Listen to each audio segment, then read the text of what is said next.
go do this, go do this. Did you eat this? What did you get? What would that look like? How did that feel? You're not giving them a true sense of your time and your energy, because it's not truly active listening. You're looking for a response. You're not looking for a thought process or a deeper conversation. And I mean, I get at a certain age, for some children, for sure, that takes a little bit longer. But the sooner you start that, the sooner they're going to open up in a much easier way. And you've got, like you said, that 0 to 6, 0 to 7 age, that wiring there is so important.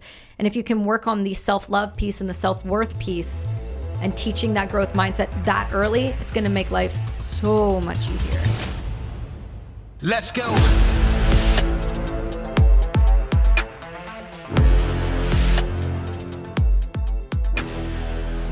Welcome to Citizen. We've got a special guest today. You're already on my nerves. Good. I don't even know why. Because I'm here. Yeah. In person. Kelsie Sheren, Canadian terrorist, whatever the fuck else. You're a terrorist, right? Yeah, last time I checked. Sweet. How's that going? It's been hurting business, but we're doing all right. What do you mean hurting business? I don't know. There's something about that CRTC censorship within the algorithms that are really fucking things up there. Well, yeah, Canada's dumb, so. Or just falling and crumbling in front of your eyes. Yeah, but at least you get to bear witness. I know, it's fun. It's like I get perspective. It would suck to be the next generation. Just because you don't get to see it all crumble. I mean, we don't get to see it crumble, but there'll be participants for sure. What do you mean? Well, I mean, the generations below us are perpetuating behaviors that are causing our society to spiral out of control. Where do you think they learned that? I think our school systems have dropped the ball for a long time. And it's Sure. not all parents, because it's mostly parents. I think there's 99% of it, the ownership's on parents, but you got to remember too, your children are being influenced for 8 hours a day by people that are not around you. Sure, yeah. They also get influenced by germs and all sorts of other things, right? No, And 100%. If you raise your children in a way that make them resilient physically and mentally, then that's not a problem. Yeah, it's interesting to try and do that effectively in Canada. Unless you live in the more prairie provinces or the rural areas, it's quite interesting to see how children are developing, knowing people that live northern BC, their kids versus the children that grow up in Vancouver. Yeah, it's weird, huh? Yeah, it's just different. But I mean, I think for the most part, if you can instill critical thinking as one of the main, right and wrong, critical thinking, the ability to ask questions and boundaries within yourself, I think you're going to raise an all right kid up there. Here's what I won't do. I'm tired of hearing about millennials and Gen Z being wrong with them or them being different. We invented these people. Right. You got to take responsibility for that. It's nonsense now. I'm tired of hearing about it. I'm tired of hearing about especially from our generation. Our generation, here's a good way to put this. We blamed all of our problems on our parents being latchkey kids, falling asleep at the wheel with regard to civil liberties and all this shit. And then we raise a new generation that's even worse than us, and then we blame them and our parents, but not ourselves. Oh, I think we're to blame in a lot of different ways. The critical part of blaming yourself isn't about the blame; it's about taking responsibility so you can fix it. And I'm just tired of hearing about, this new generation, blah blah blah. Like that's like saying you've got a dog that misbehaves. You're the one that fucking raised that dog and trained it. You know what I mean? No, for sure. I think you see that a lot. I can only ever speak to my son's school system because that's the one I'm intimately exposed to. But I will say that the school system and it's you walk to the school and then you see the parents that are bringing the kids and then you go, oh. What does that mean? Like they're purple hairs? Sorry, say that again? They have purple hair or something? What do you mean? Oh, yeah, there's that. There's just the chronically morbidly obese, unhealthy, people who don't look after themselves. I see that a lot with parents, and I get a lot of flack for this, but parents put their kids up here, and then they put their spouse up underneath, and then they put themselves last. And then they wonder why the behaviors and the, not only behaviors, but the habitual way that their children are picking up on cues and the importance of self-care and looking after themselves mentally. It definitely falls under the parent, but if you have a terrible example, then of course you're going to fall into the same behaviors. I mean, there was a child in my son's kindergarten class and grade 1 class. That child's not with him now, but I can remember distinctly this parent saying, well, this child has autism, and then her other son had autism. And the way that she treated that child by literally opening a peg of candy in the morning every morning, putting it in her hand, and then shoving it into her mouth at 8 a.m., and then questioning and wondering why she couldn't sit still and she was struggling to focus and all of these things while being morbidly obese herself.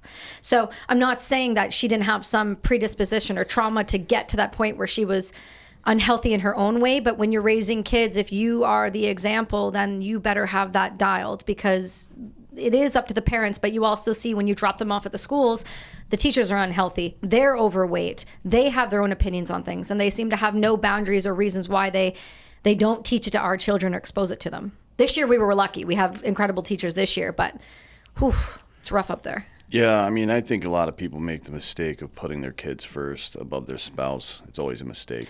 I couldn't agree with you more, and people don't like that comment, but I will say that and the way I rationalize it is, if your spouse and you are not dialed and you're not 100%, how is your family unit supposed to be solid, and what are they witnessing? Yeah, well, kids learn more from observation than they do from experience, right? So, here's a little thought experiment, and you can do it in real life too if you want, but try to teach your kid a mechanical skill and then just casually say certain words around them for a week and see which one they pick up first, right? Oh, it's always going to be the skill. The brain works that way. No, it'll never be the skill. See, I see the opposite with Jack. I see if we show him the skill, and we're like, it has to be a tactile, hands-on engineering type skill. If we show him that, he'll hold that more than he'll hold the words. I mean, like if you swear around your kids, they're gonna swear, is what I'm talking about. And influence in that way. Yeah, like the way you speak to your kids is one thing, but the way they see you interact with other people is a much more, I guess, it has a much larger effect on their upbringing. So one of the things that I say a lot is everything a young boy learns about how he's supposed to treat women, he learns from how dad treats mom, and also a young girl learns how she's supposed to be treated by men, and then also how she's supposed to behave towards her future partner, respect and such. So the idea that you would prioritize the kid makes them egocentric, which is not ever a good thing. I mean, it's the first, let's say, 7 years of a kid's life. It's probably 6, but more 7 for young boys, because they just learn slower about social stuff than girls do. But the first 7 years of their life, it's really important to let them know that life's not all about them, right? Like I know the first 6 to 18 months you want as much contact, skin to skin with mom and dad as possible, but after that, you have to start letting them take manageable risk over time, low level conflict resolution, and see a good example of what a relationship looks like. Every relationship, both friend and romantic, they'll have for the rest of their life will be based on how mom and dad interact with each other. No, of course. So if you're putting someone before your wife, that's fucking stupid. Like, that'll never work. You're going to fuck your kids up doing that.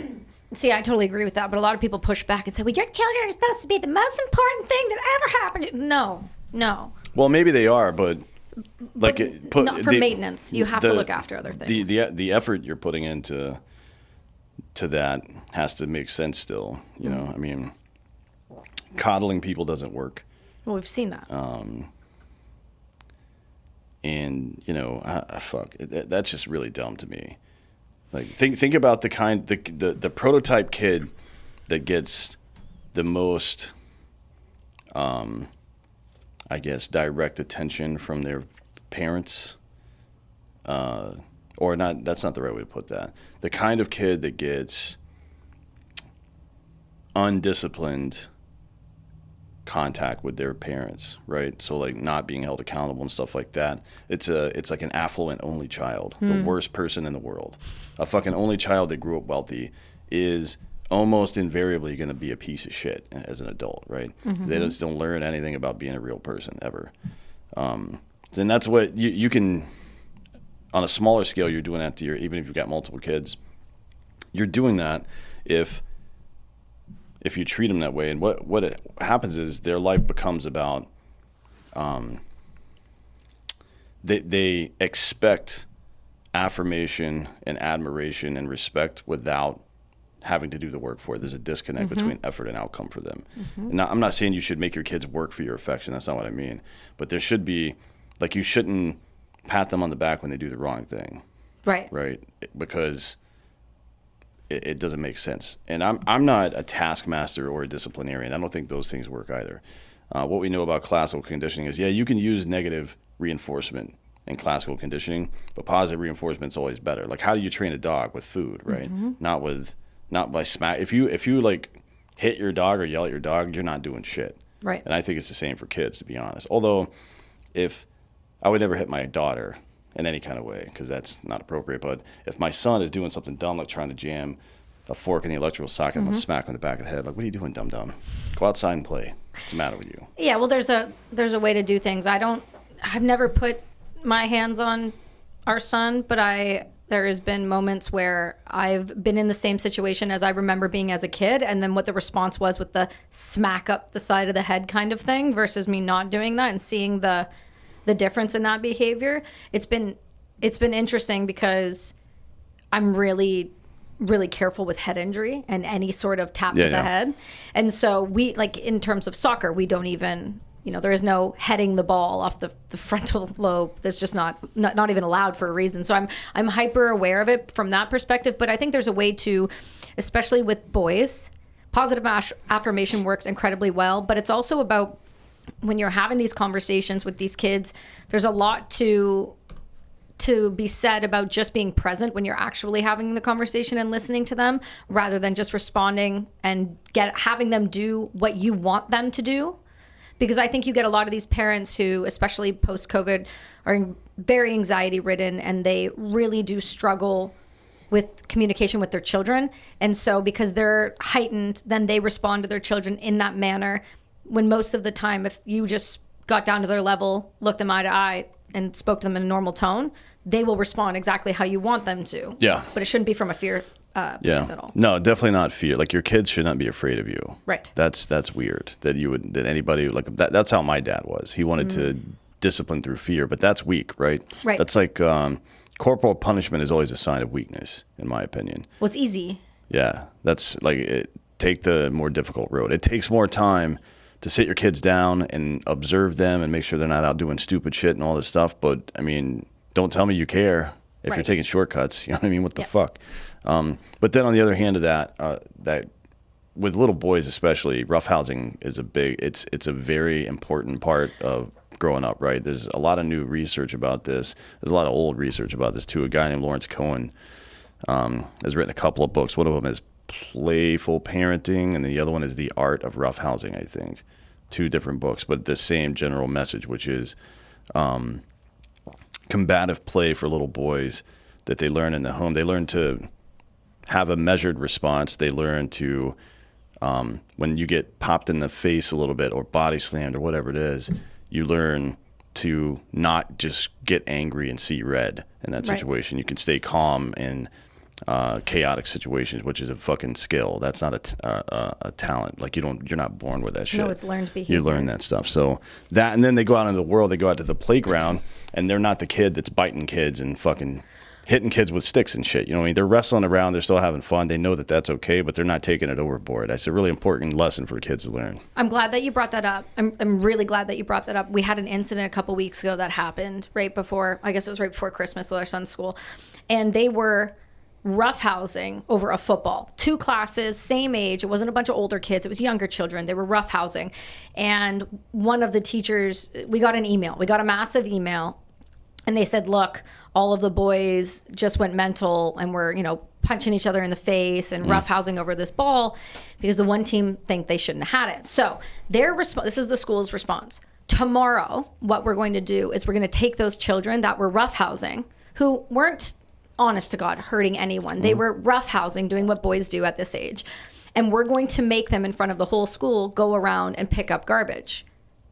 And then that's going to be their form of punishment. So our response back was a ton of data around boys roughhousing, as well as the idea that we are coddling these children as well as shaming them in front of an entire school because you're not equipped mentally to handle what just happened. So instead, you're going to go use them as janitorial services because you're too cheap to Well, I mean, pay. really, they just want to publicly embarrass them. And I said that's not happening. We weren't allowing that. That's unacceptable. Yeah, I mean, it's good. This you know, fucking banging each other around like that as young boys, like, one of the most important things it does physiologically is it trains their body to process cortisol really well, right? So the other way that you learn to process cortisol really well is to become resilient after abuse. You'll see a very high percentage of special operators in the West and U.S., Canada, and other places came from broken homes or abusive homes, right?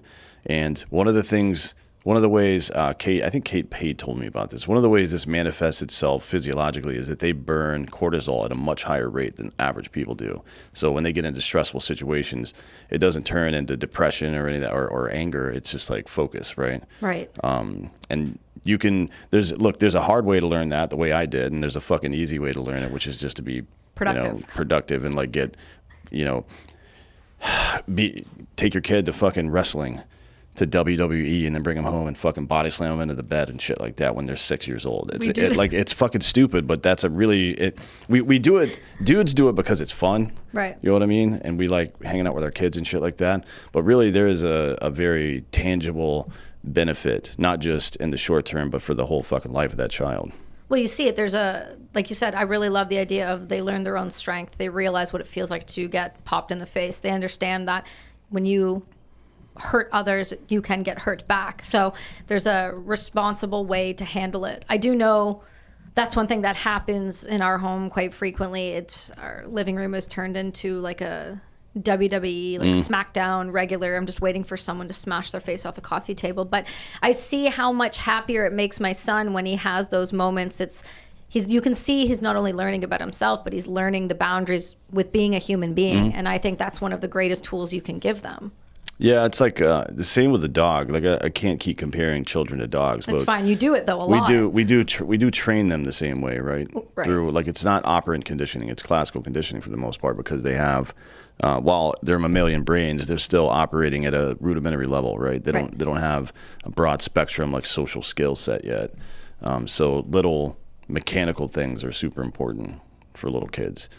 Yeah, you see like a dog that's not socially conditioned to roughhouse with other dogs will take it too far as well, right? Every time. Like they'll bite, whatever the fuck. And sometimes it happens, it boils over sometimes. But for the most part, those children and animals that have exposure to that low-level conflict at an early age, just they're more polite, really, I guess.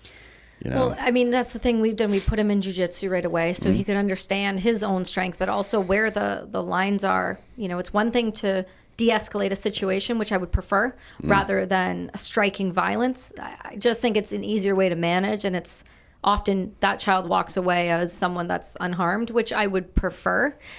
But I think little boys in general, they're going to be rough, and anybody who tries to stifle that is going to deal with an interesting teenager. Yeah, cunt. For sure, yeah, we'll go with that. And it's part of being a leader, right? Like,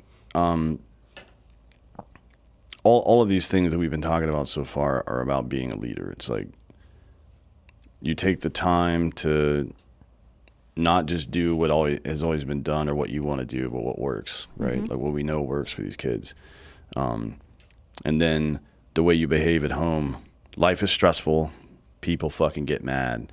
People get hurt sometimes, blah, blah, blah. But it's like you can't be yelling at each other in front of your kids. That can never happen. Like, I mean, I'm not telling you that you failed if it's happened before, but I'm telling you right now that you need to fucking knock that shit off. So the long-term damage of yelling as a form of communication, I grew up that way. And having a child now, you can see how you fall back into those behaviors. So you have to be really, really cognizant. And so that's just about bringing it to the awareness. And I think once people are aware of it, they're more inclined to stop it. I think a lot of times what happens is people get so caught up in their lives and the busyness of everything, and they get into these ruts where they don't even realize how they're communicating. They don't realize the style in which they're doing it and who they're doing it in front of, until all of a sudden you see one child in the home start yelling at the other child, and you go, well, don't yell at your sister. But then you have to realize that's just a mirror that's being held up to you, and whether you're ready to accept that or not is a different conversation. Yeah, well, so it's a trap, really. Some people, if you stay in that environment long enough, or if you're exposed to it as a child, a lot of people, and we all know people like this. Some of us are people like this or have been in the past. You can only communicate that way. You can only communicate in a combative way, right? Yep. Like, you don't understand how to have a soft but serious, I guess, conversation without it getting out of hand. So that's a problem that you can't, because then you can't, like, your partner or whomever, even if it's just in business, your coworkers and shit, aren't going to want to approach you with a problem. So now you're damaging the meritocracy, right? You're damaging the system that keeps everything in line, because it's not going to be able to function properly if they can't come to you. And then the other part of that is the person that's damaged in this way and refuses to fucking fix themselves is, when things are good and calm, they're going to be uncomfortable, and they're going to find ways to start conflict, because that's the only way they know how to. They want that closeness, right? But that's they feel lonely when things are going good, and that's fucked, right? I mean, that's like, it's not just fucked because it fucks up situations, ends relationships, but it's fucked because they'll never be happy ever. I think I was like that for like a good 5 years of our marriage, because I was still in that state where the idea of calm was immediately anxiety provoking, because that had never been a normal situation. Communication, I'd never seen it. I'd never experienced it. It's like, what's wrong? What's he not telling me? Oh yeah, you just start there has to be something wrong. So, like, well, no, there doesn't. No, sometimes you just, like you said, you want to start conflict because you feel comfortable in that. And I think that's that emotional, intelligent portion where people at certain ages, if they were never taught those skills, this is where the accountability and the responsibility in, whether it's your family or whatever business you're in, that leadership skill needs to be developed, that communication skill needs to be developed, and that's where you have to reach out for information to improve that. Now that requires, again, accountability and responsibility and action, and that is where people, they may know what they're doing is wrong, not know how to change it, or know what they're doing is wrong, want to change it, but are unwilling to do the work to change it. Yeah, it sucks, man, because, again, we are all living with the damage done to us, I suppose, by whether it's by ourselves or by parents or whatever the fuck else. But so has every other person in the history of the goddamn world. Right. I don't know, like, at some point in the last 50 years or so, it's become okay for that to be an excuse not to make yourself better. For sure, it's an excuse, and you're seeing it being utilized, and that excuse being like a broad stroke across society right now. There's always an excuse for everything. Everyone has a trauma. Well, yeah, I mean, but everybody does, right? I mean, no, I'm not being facetious. Yeah. Everyone has a trauma, and we're all just kind of waking up to the idea that, oh, maybe, hey, the way I was raised that way wasn't ideal or healthy. So people are just kind of waking up to it. Yeah, if you catch yourself saying the phrase, that's just the way I am, then you need to fucking pump the brakes on that bullshit. I mean, look, I'm not saying that you should. You have to stand on something. You have to stand on principles, right? So you don't want to jump from platitude to platitude, because you will never grow roots. You'll never have a real set of ethics. You'll basically be an American politician, but you should be very suspicious of your own motivations, right? Not like in a paranoid kind of way, but just ask the question: Am I doing this shit for the right reason? Am I the one that's fucked up here? If not, then move on and deal with the problem or whatever. But we do have. I don't know why, but we have this proclivity to blame everybody else, and I don't understand that. It's like, it would be one thing if we were the only ones, like if you were the only individual who was making a certain mistake or facing a certain kind of problem. There might be some level of societal shame involved in not wanting to expose that, but it doesn't make any. And being wrong about things too is another one. I don't understand people who get so like pride of authorship or butthurt about being corrected. It's like everything that you know, everything, literally everything, unless you've made some primary discovery, which is incredibly rare. Everything you know, you were wrong about all the way up until the point that you were right about it. Over and over again, you were wrong about it. And then 2, you learned it from either a mistake or somebody else taught it to you. So why would you be egotistical? Why would it be damaging to your ego to be wrong and then get corrected? And then because I don't get that. It's like I can't dunk a basketball. Right. Oh no. That's not embarrassing to me. Why the fuck would that be embarrassing? It would be. I mean, maybe for you because you're so tall, but for a normal sized person, like me, it'd be generally upsetting. But I think for most people, when it comes to it's multiple things, right? You've got the people become married to their ideas because if they're taught these ideas from a young age, it becomes their identity. It becomes their system of beliefs, and whether it's a limiting belief or it's a true belief. Do I know this to be true? Do I know this to be fact? That's people's makeup. And so when you shake the foundation of their true reality and what they believe to be reality, and you say, well, hey, this behavior, or hey, you shouldn't be upset that you can't do this, that's why people get the way they get. You're a very different human in the way that you're wired, and that you don't marry to ideas. I mean, you don't marry to ideas. You have opinions on things that ebb and flow based on outcomes of situations, and you're able to decipher those differently. Most people, though, you have to remember, are not like that. They're taught one thing that bakes into their DNA and identity, and how they move about the world and how they show off to the world, how they perceive the world and that reality. So when you shake that, you're going to get a response from people who don't know how to adapt to change or new information. Sure. Yeah, but I wasn't raised that way either. No, but you're wired different. Well, maybe, yeah, sure. No, for sure. We're all sure. I was raised in a place where it was not okay to question things. Right. Religion, parents, fucking commands, or whatever the fuck, right? So you've done the complete opposite then. Sure, yeah. But I'm not, I don't think, for some periods of time, I've been a contrarian about stuff because I think it's funny just to be like a curmudgeon, like, fuck, nah, I don't believe in anything, fuck you, you know what I mean? But I believe in all sorts of stuff. I mean, my entire life is built around the principles I believe in, so. We've had some conversations where I've saw the depths that's actually resides there that don't flip-flop, that are right in your line. Yeah, but I fucking, that's not how I was raised. Although to be skeptical to some degree about certain things, yes, but for the most part, it was mostly compliance-based, which is, I think, common because it's the easiest way to do it, right? Yeah. Like I guess we all know the trope of the 5-year-old is asking why over and over again, right? I'm sure you've heard that several times. And it's frustrating. It's frustrating, but I encourage people when that happens to take a step back for a single second, literally take three deep breaths, and remember when you're at that age, everything that these children are doing at that age is the first time they're doing it. It's the first time they're hearing it or seeing it or experiencing the feelings that come with the situation or the thing they just watched. So it's really frustrating at that time, but if you can separate yourself for a second from what you're really truly annoyed about in the world, not the child, because you're not really annoyed that the child's asking you why. You're annoyed because you're stressed out about the bills and the things going on in the life outside of being the parent. And those feelings come into the home and they're short fused. And how many people actually sit down and give the kid the time and say, I'll answer that question. What's next? What's next? Because as soon as you face that head on and you go, what do you want to know? They go, oh. A lot of time it's an attention tactic. Sure, yeah. I mean, so Larry Hagner, do you know him? The Dad Edge. Do you know this guy? No. It's really good. He's a buddy of mine. He's talks about this stuff a lot. And one of the ways that you engage a child is it's active listening, right? So you're asking them questions. You're pretend you're interviewing the kid.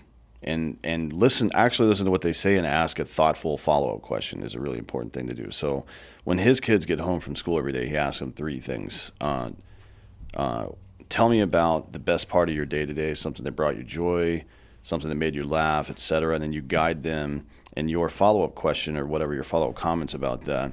You guide them towards gratitude, like, oh, that must have been really fun or whatever, right? That you're like, how lucky do you feel to have whatever the fuck, right? And then the second one is, tell me something you failed at today. Right. And then the immediate follow-up question is, well, what did you learn from failing? Do you think you could succeed at it again, or did you go about it the wrong way, or whatever? Because it challenges them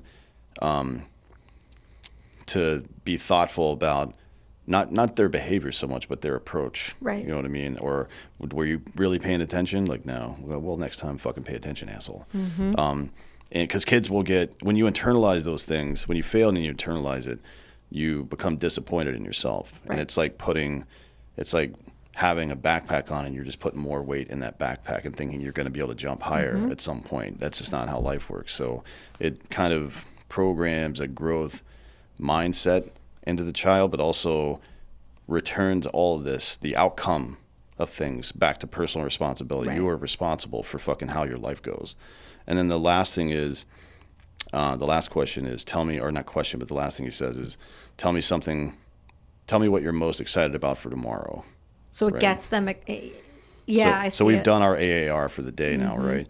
But then we focus, like, the point here is to, this was good, this was not so good.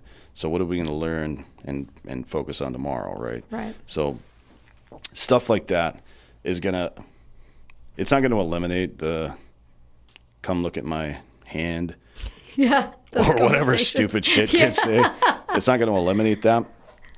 But it does, like, it makes them introspective in a way that's positive, that's based on personal responsibility and growth, instead of being introspective in a way that's insecure. Like, oh, I failed at this, so I shouldn't ever do it again. Well, the other Right. thing you get from that too is a sense of self-worth and self-love. And my parents want to be around me. I'm not here to be here. My parents care. They want to know. So that means it builds in the idea that I can talk to them about things. I can come to them with ideas. I can have the conversations where most children in the relationships I see is very transactional. Go do this. Go do this. Did you eat this? What did you get? What would that look like? How did that feel?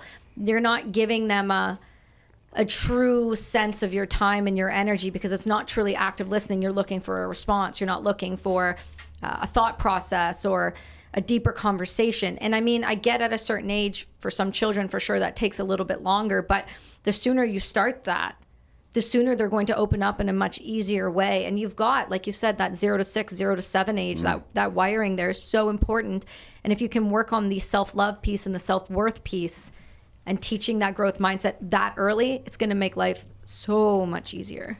Yeah, I think mapping the pathway to self-love is really important because I don't know many people, I actually maybe two, who are currently raising children. At least I'm sure there are more, just people I've personally spoken to about this, who go out of their way to associate service with joy, right? Like, because Yes. for the relationships that define us, our closest friendships and our marriages, for the most part, right? Kids are a different story, but our closest friendships and our marriages will define us as human beings in a lot of ways. For most people, like for most men, the vast majority of men, not like 99 point whatever, the most joy they're going to get is service to their spouse, their wife, being like seeing her respond positively to being protected and provided for and whatever the fuck else, right? And then for the woman, it's going to be receiving that and appreciating, respecting the man, whatever the fuck, and providing for her family and creating a safe, productive household and shit like that. And the same thing extends to your friends. Like, if you're the kind of person your friends can come talk to, maybe it becomes tedious sometimes, but if you reflect on it, it's a good thing, right? Like, that's a very positive thing. That's really positive energy and behavior that you're putting out for somebody to trust to come to you and talk about stuff like that. Well, it was Maya Angelou. I think the quote goes along the lines of, like, it's no one's going to remember what you did or who you were, but they're going to remember how you made them feel.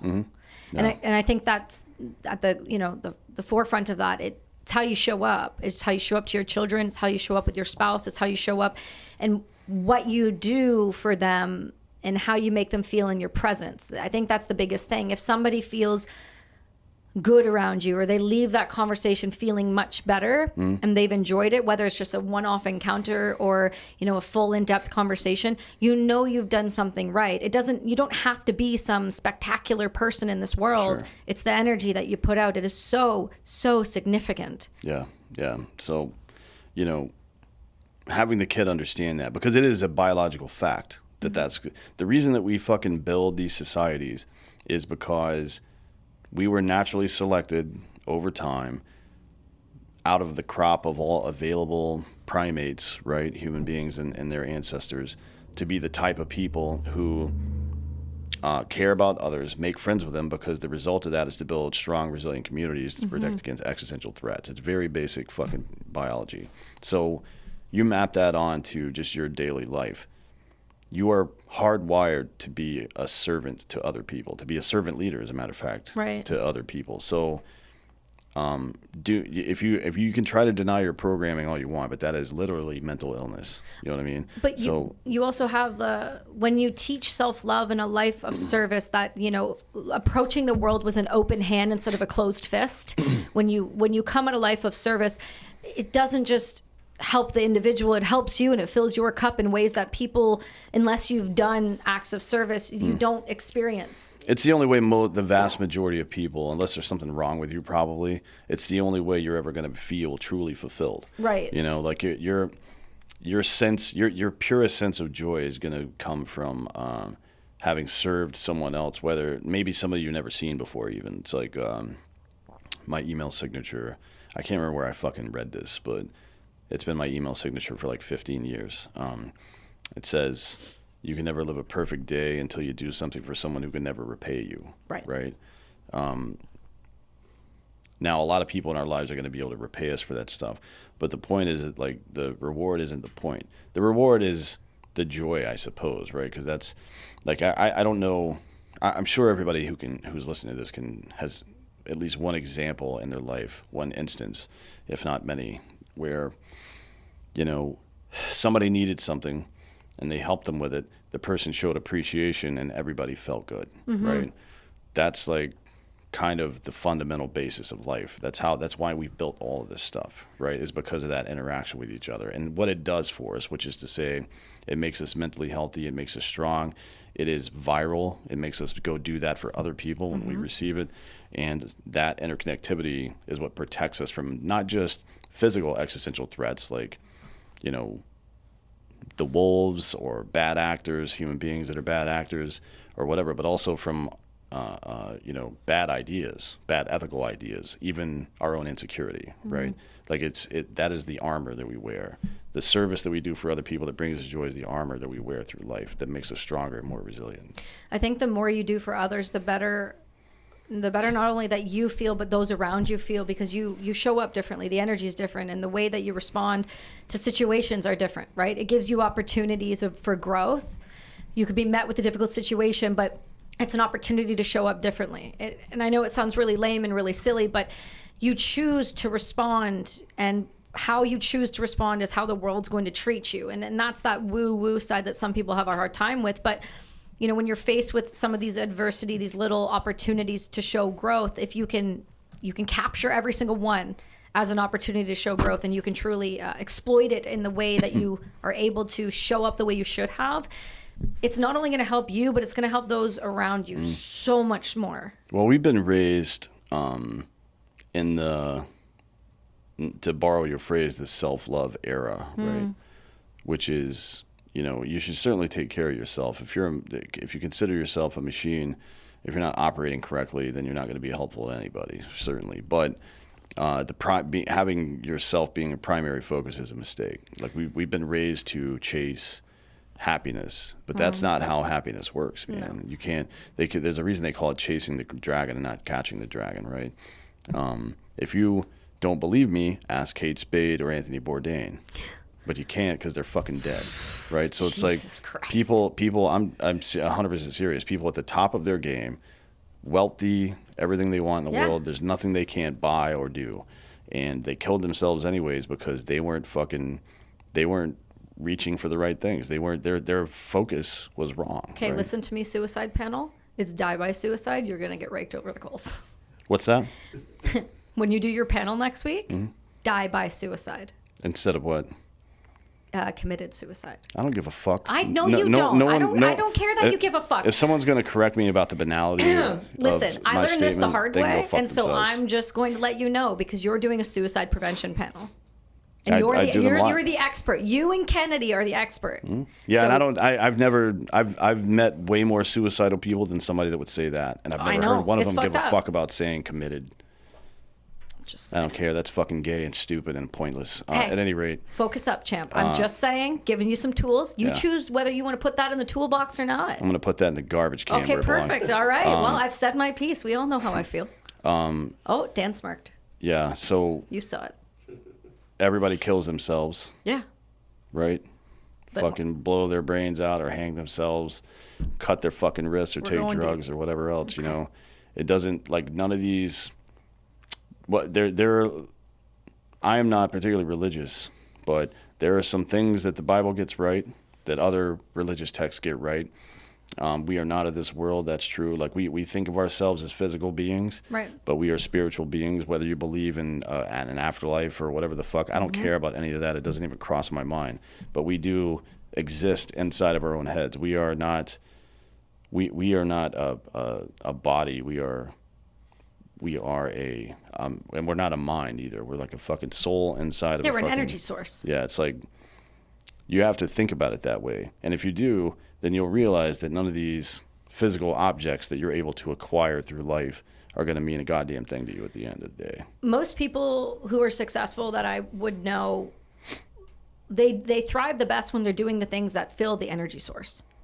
And that's why you hear the things when people are like, well, I take all these medications that are supposed to help me, but they numb you out because they distract you and pull away from the energy source. That's why. Well, they either numb you out or they simulate the feeling that you're actually supposed to have, which is not good. And the way that you truly do that and with having all the access in the world is the happiest you'll still be is with your feet in the grass out in nature. There's a reason why it charges the energy source that is within you. And so if you are able to attain a few very simple things, clean water, good food, outside, sun, ground, you're going to be much happier than the person who has, and I don't care what anybody says, millions of dollars, who has all of the things but has no happiness at all because they never do anything that actually uplifts the energy source. They only do the external things that the world says that they should be doing that will make them happy.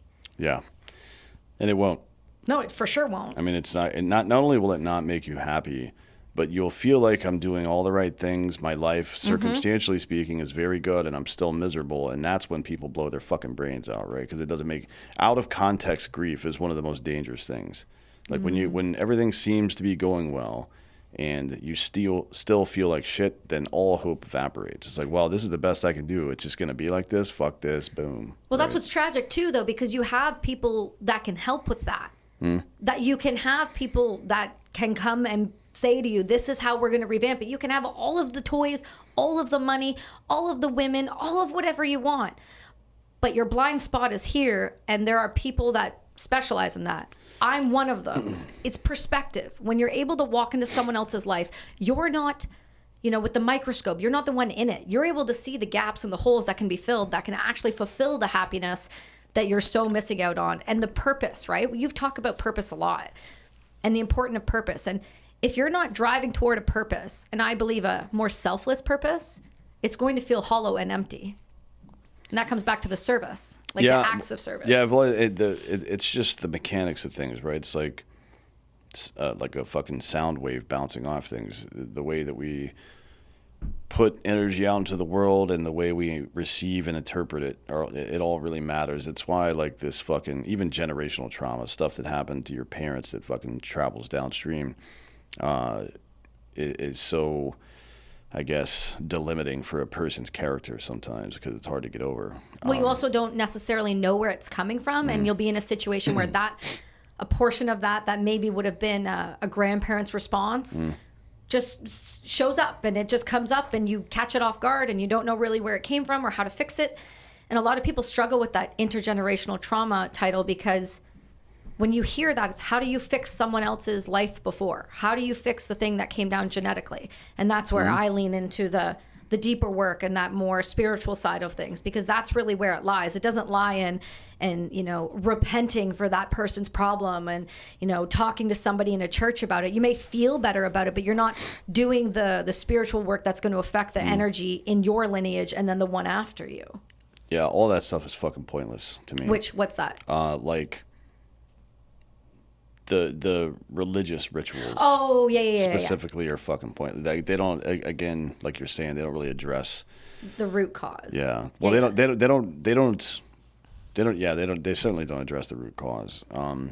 Gandhi said the best way to find yourself is to lose yourself in the service of others, right? Mm-hmm. Because, well, for a lot of reasons. One, we're programmed to serve. Two, there's this old adage that whatever you lack emotionally as a child, you crave as an adult, right? So 1,000%. If it's attention from men, this is what we call daddy issues. But there's so many that's just the one that is kind of funny, and makes strippers. But well, attention too, right? If you have the child, attention of any kind, right? Yeah. Certainly, like specifically physical affection, right? So people that don't get it go one of two ways. Like as children, they go one of two ways. One, they have an aversion to physical affection, or two, they seek it out wherever they can find it, right? So it's neither of those things are particularly good. But the other thing, so down that vein, this premise is, or this principle rather from Gandhi is that is such an effective one because you can track it backwards. Whatever issues you've had or you're even having now, certainly if it's a dangerous situation, put some distance between you and that situation. But if you're just trying to heal from it, the best way that you're ever going to be able to do that is to go help other people with the same goddamn problem, like literally the same problem. That's why there's so many former drug addicts in drug treatment, so many former suicidal people in suicidal treatment, so many abused women, battered women who are now in those programs as well. Like there's a reason for that. It happens without anybody saying natural. It. Like just no, flows. you don't have to tell that person to go do it. They just they have a deep sense of empathy for that person. There's this old story, kind of a tale from the West Wing. Let me make sure I get the right fucking phrasing here.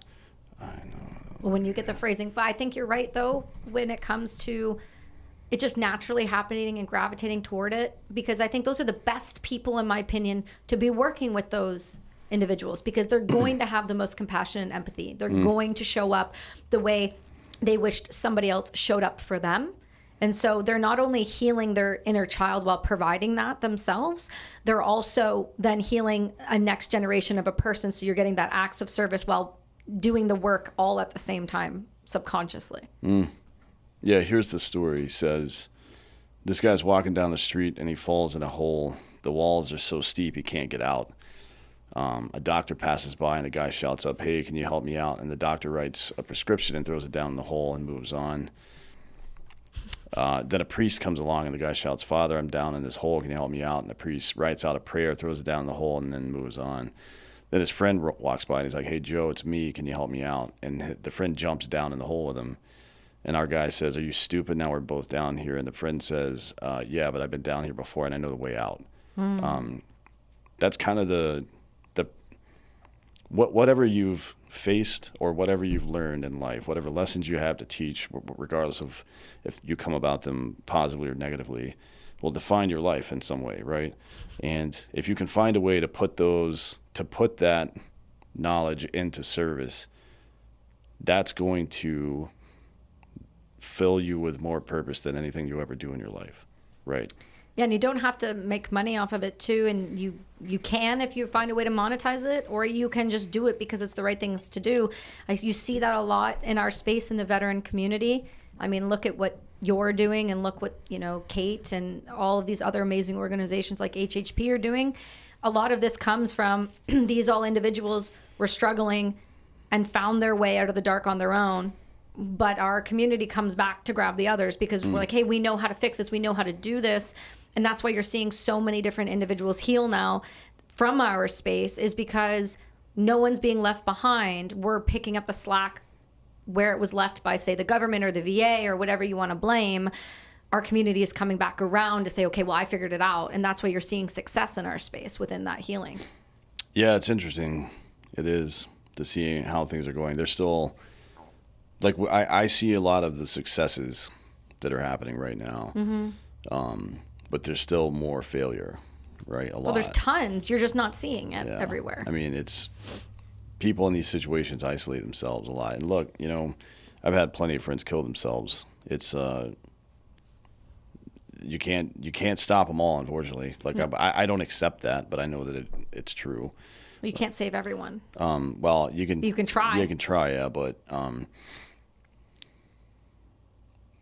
I feel like the people who have come out of the dark in that way, especially in our community, that and people don't have to like this statement, and that's fine, and it's maybe not where people's heart lies, but this is my true north is like, there's an obligation. You 100% have to come back and help people. Mm-hmm. You have to. Well, you don't want to be the kind of person that climbs the ladder and then pulls it up with you. You know what I mean? Yeah, that's 1,000%. You're a cunt. You see that a lot, but you know what? You do see that because the ego attaches, and you do see that in our space, and there are plenty of people there. Well, that's just like caveman thinking. It's Maslow's hierarchy to some degree. It's like the finite resource theory, I guess, that if anybody else has this, then I'm going to have less of it. Right. People think that way, right? But that's not how Not even life close. works. It's the complete opposite. It's reciprocity. When you have that, it's beautiful. Yeah, we built civilization. We learned farming counter to this idea. So like when human beings were developing socially and scientifically a couple of 1,000, 10,000, 12,000 years ago or something, we learned farming. And it's diametrically opposed to this idea that we have to make others go without so we can have things. You know what I mean? And that's the worst part of humanity manifests itself in that way, these aristocracies, this idea of the king's deer that we see from like medieval and feudalist Europe, where the royal class owns all the good meat and you guys can eat peasant food or whatever the fuck, right? It's always the worst, most egocentric and unempathetic people and culture who behave that way. Right. So you cannot let yourself fall into that trap. No matter how bad things get for you, you should, if you're starving to death and a piece of food comes around, you fucking look around to other people and make sure they're taken care of as well. Otherwise, you'll all die eventually. Right? Well, it's a mindset of lack, right? It's this mindset of lack, this scarcity mindset that we've baked into individuals, where the idea of thinking abundantly is foreign. Right? It's that idea of calm is chaos and chaos is calm. It's no different when it comes to the mindset of abundance. People don't ever believe there's enough to go around.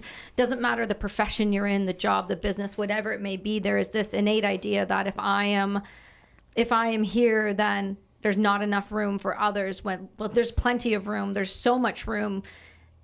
And we have to remove this idea of lack. It's a constant problem because people just don't believe that others can succeed, and so they're unwilling, and there's, you know, you're probably not going to like this, but I thought it was so fantastic, you know, kind of quote Cat Williams there. It's like, there's gatekeepers, but there doesn't need to be gatekeepers because there should be no fucking gates. It's not that difficult. Why would I not like that? Well, I don't know. I didn't know how you felt about him or that. Did you listen to that? Nah. Oh, okay, it was wild. But anyway, I don't really listen to things that people say, to be honest. No, and that's totally fine. I think the one thing I took from that was that scarcity mentality spreads across multiple different industries and multiple different platforms. And it's whether you're what I liked about the way he illustrated is whether you're at the top or you see these people at the top of their professions, there is still a scarcity mindset, regardless of the millions or billions of dollars in the bank. Yeah. They can't fathom others becoming successful. Well, that's what's going on with... This is how the environmentalist shit began. Right back in the middle part of the 20th century, where we thought we were going to run out of fossil fuels. That's not true, by the way. In a billion years, we're not running out of fossil fuels. Not that we shouldn't diversify. It's always good to be more resilient, right? Like solar is a good idea. We just have to make it better, but... scarcity makes you think that life is a zero-sum game, right? It's like if I have things, or if I don't have all of this thing, then somebody else is going to get it, and that means I won't have it.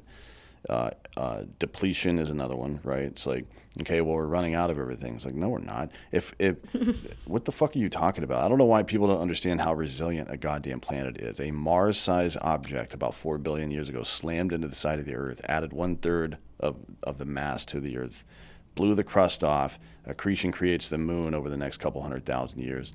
And here we are. Well, like, calm the fuck down, dude. But you know why they're doing that. It's a control tactic. Oh, certainly so they you are, know yeah. where it's coming from for the majority of it. Yeah, and the last major way that the scarcity thing mindset kind of manifests itself is through what I guess you could call, although it sounds kind of bitchy, you could call it just generalized unfairness, right? Where you start to, this is where caste systems come from. Well, there's not going to be enough, so me and all my friends are going to gobble this stuff up and protect it and hoard it from other people, and you guys are just going to have to make do. And because of the additional wealth and health that you get from having those better things, you become the ruling class over some period of time, a couple hundred years, maybe a couple thousand, right? Depending on what it is. But you see that in industry too. You see that in Well, it industry. happens way faster in industry. Oh, it's super fast. Because it's very those obvious. those are closed markets that are often rigged, right? And back in the day, in general society, you know, slave rebellions happen, fucking wars happen, and shit like that. But in business, especially in the West, in capitalism in the West, not real capitalism, but unchecked crony capitalism, which is what we really have, right? Like politics-driven capitalism. Your stuff is wild. It always ends in the same way.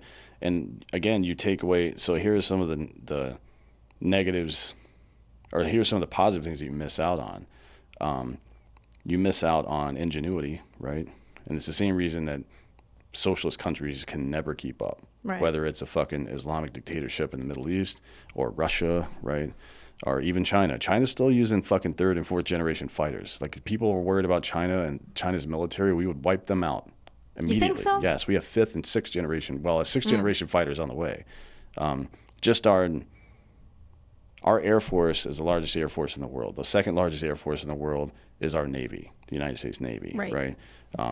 There's no country on earth that can compete with us because of those two things. But wouldn't you just rather not? I would rather not, certainly. Yeah, Yeah. that's not the point. The point is that these countries can't keep up with the U.S.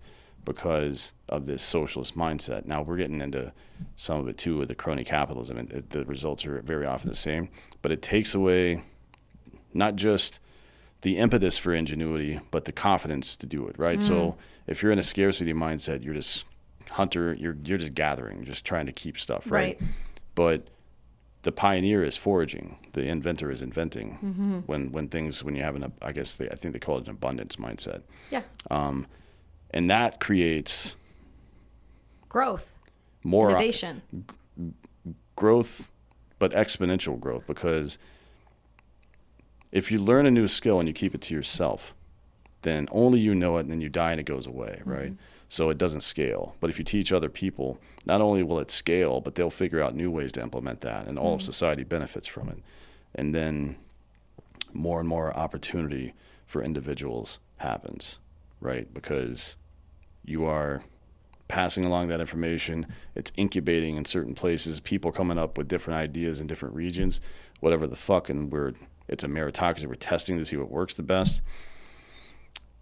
And then if you have that growth mindset, that fucking abundance mindset, then you're not just sharing this to share it, but sharing it to collaborate, which means now we're working together and things are building better and better. I mean, I look at something like the Roman aqueducts, and one person didn't invent that shit. Right. Somebody understood the math, somebody understood the engineering, somebody understood the civil part of it, right? And these people, maybe it was dozens of people for each one of those categories, and they worked together to build what is, in my opinion, the most impressive creation in human civilization history. It's so wild when you go over to Europe too, and there's just the fountains. When I was in Europe in August, I said this to my mother-in-law. I said the one thing that I love about the way people handle the homeless here is the innate given right to always have access to clean drinking water. Where, in North America with our homeless population, or with the have-nots, if you will, there's no access to things like clean running water or any opportunities to be able to do get themselves out of the situations they're in. But they're so successful in it in so many other countries. And the foundations obviously were laid through those aqueducts, having the access to water and having those. And I just think it was it was a really beautiful thing to witness. And I know it sounds silly, but having access to clean drinking water, that alone right there can change people long term and the trajectory of where they go. Yeah. There were, I mean, it's like the benefit of that was certainly clean drinking water, but also water to like clean, like take baths. And Yeah, that's shit, what I mean. Like the hygiene, general yeah. access. And it was the combined length of the aqueducts was about 800 kilometers. Right. That's insane. This is in. I don't know exactly when they started building them, but they were completed by the 1st century BC. Right. So wild. And some of them run 50 plus miles on, and it never. They never go at a higher than a 1% grade. Right. Right. Which yeah, means it's it never. very gradual. It never per kilometer. It never drops more than 100 meters, basically. Right. So It's insane. like to even be able to do that back then without modern tools and shit is fucking crazy to me. Right. That's why I like talking to Jimmy Corsetti about that stuff. I think it's the understanding of how things are built back then are so fascinating to me. Yeah. And the way that they do it and how effective they were at it, and yet somehow we can't build a house that lasts more than 40, 50 years. Yeah. Well, I guess if we, built them in a way that was to make sure they last instead of for just comfort, you know, we probably wouldn't have so many heavy metals and plastics in our drinking water. But how about that new report that came out about the drinking water as he drinks out of a plastic bottle? Yeah, it's too late for me. Yeah, for sure it is. But I thought that was pretty gnarly, though. Yeah, it's pretty fucked up. It's 100 ppm basically, and 100,000 individual pieces of plastic in a single water bottle or something like that. Think about like overseas and the amount of water bottles you drank out of and all of the things just in those time periods alone. Yeah, I'm all toxic exposured out. And I'm fucking. When's the lawsuit starting for Nah, I you? don't care about that. But yeah, this has been a good conversation. We got to get going because we got to do another show here in a minute. Okay. Thanks, So, man. Yeah, tell everybody where they can find you and find all the shit you do. Yeah, so for social media, if you want to follow my random life content, it's just Kelsie_Sheren. Spell it. KELSIE_SHEREN. And then you can find everything else I'm doing on my website at kelsiesheren.com or our products at Brass and Unity. There you go. Thanks for coming. Thanks, man. Yep. And thank you all for listening. This has been Citizen.